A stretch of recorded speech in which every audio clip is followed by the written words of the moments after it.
Okay. First నీ లైఫ్‌లో tape రికార్డ్‌లో song విని పాడిన సాంగ్ ఏంటి నువ్వు? నేను పాడిందన్న ఆ! ఫస్ట్ నీ లైఫ్‌లో నీకు నువ్వు నేర్చుకొని. నాకు నేను నేర్చుకున్నది యోగి పాట అన్న. హ్మ్. ఆ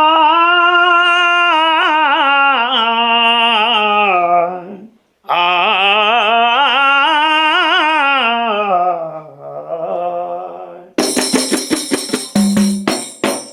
గున్న మామిడి కొమ్మ మీద గూళ్ళు రెండున్నాయి.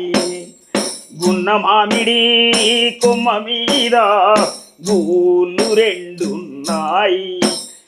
గూటిలోన రామశిలకుంది, గూటిలోన కోయిలుంది. గున్న మామిడి కొమ్మ మీద గూళ్ళు రెండున్నాయి.